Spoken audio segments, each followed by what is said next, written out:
æbletræer. Ældre æble og også pæretræer for den sags skyld kan beskæres hele året, men det er upraktisk i blomstringsperioden, hvor man let kan komme til at rive knopper af under arbejdet. Luft og lys er vigtige ingredienser i en sund frugttrækrone. Det kan derfor være nødvendigt at skære hele grenafsnit væk på et træ, som længe har stået ubeskåret. Det virker stimulerende på selv de værste tilfælde at formindske hele kronens omfang og stille den over for sine fødder. Det svære tilfælde tager man over flere år. Gammel løs yderbark fjernes. Ved beskæring skal man først og fremmest fjerne døde og knækkede grene, grene der kan være til fare og grene der krydser og gnider op ad andre. Dernæst skal man fjerne grene der ødelægger den form som træet skal have. Unge æble og pæretræer kan være mere frostudsatte og derfor beskæres mellem marts og september. Hvordan beskæres et stort gammelt æbletræ bedst?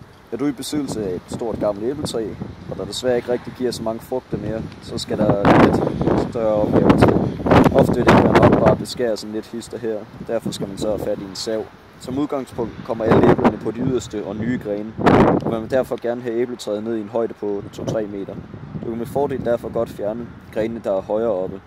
Dette gøres ved grenenes udspring. Gamle æbletræer vil gerne have mange grene, og du skal derfor ikke være alt for bange for at skære større grene ud. En fejl, som mange ejere af æbletræer begår, er at beskære oppefra og ned. Du skal nemlig tænke omvendt. Ved at beskære små grene i toppen vil æbletræet reagere med at skyde 3-4 nye grene fra det sted næste år. Du vil derfor komme ud for at skulle beskære endnu mere næste år, hvis denne taktik benyttes.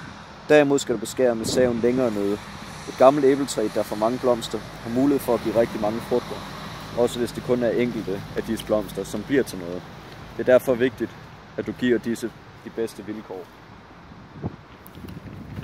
Så kan I se herover, der har vi nogle nye små grene, der er på vej til at komme ud, hvor du så tager og klipper her, for eksempel, for at du skal have en udadvendt knop, så der kan vokse flere grene, så der kan komme flere æbler, og det var så det for os. I må have en god dag, for vi repræsenterer Zealandia.